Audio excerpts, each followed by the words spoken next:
هيدلاين نقدر نقول للناس ازاي احافظ على صحتك العامه بدايه من صحه اسنانك. طيب حلو. بصي برضو السؤال ده كبير قوي. انا عارفه ان اسئلتي كبيره. انت عايزه حلقات. انا ام كرييتور يعني. انت عايزه حلقات.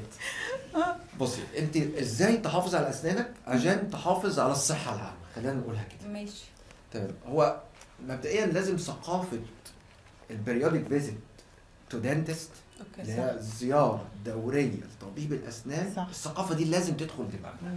الغريبه ان هي كانت موجوده لان زمان. هي مهمله جدا الثقافه دي. لا فاكره في افلام زمان قليل جدا حقيقه. زمان كان انت كنت فين؟ كنت عند دكتور السنان وهي أيوة. ما عندهاش حاجه بس لازم تروح لدكتور السنان. دي حقيقه ده تشيك دوري. الناس كانت زمان بتحافظ على صحتها بشكل احنا كنا فاكرينها الكوافير وبعدين دكتور السنان. ايوه والترزي وعلى الخياطه. كانت اكبر اتليهات، فهم الثلاثه كانوا جنب بعض. صح. لا يعني ان انت تحافظ على اسنانك عشان تحافظ على صحتك لازم البريودك فيزيت، لازم كل 6 شهور لازم تروح تشيك، مش عشان البين، مش عشان الالم، لازم تروح تعمل تشيك. لازم تعمل تنظيف اللثه او تنظيف الجير، حتى لو انت ما بتشتكيش لازم تروح. صح. لازم تشوف هل، لان خدي بالك لو في الم يبقى في مشكله كبيره. احنا عايزين النبي نركز على موضوع الالم ده. ما ده اللي انا بتكلم فيه بقى. عشان كده لازم نلحقه من قبل ما يبقى الم. بالظبط. يعني لازم انت لو وصلتي للالم انت وصلتي للمشكله. تمام. فانت ليه توصلي هي اصلا للالم؟ نرمين واحنا كنا في نيجوشيت ساعه ما بنجهز السكريبت كانت عايزه تفوكس ده على الجزء بتاع الالم.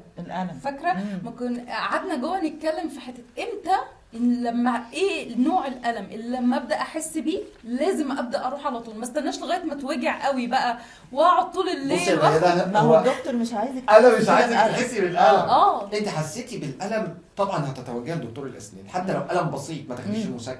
ما تنتظريش ان انت تاخدي مسكن. انت المسكن ده ما هو الا ماسكينج، بيداري مشكله بتحصل. فما تنتظريش ان انت تاخدي مسكنات يوم وتقولي اصل انا خدت مسكن وخلاص ده كانت حاجه بسيطه ورحت. لا هي مش بسيطه. انا مش عايزك تنتظري الالم. ده النقطه اللي انا بتكلم فيها. كمان دكتوره نرمين لما كنا بنتكلم يمكن قبل التصوير كنا بنتكلم على الالم بشكل عام، اللي هو اللي انا ممكن احس بيه قبل ما اروح لدكتور الاسنان، والالم اللي انا خايف اروح لدكتور الاسنان عشان ما يوجعنيش. مظبوط.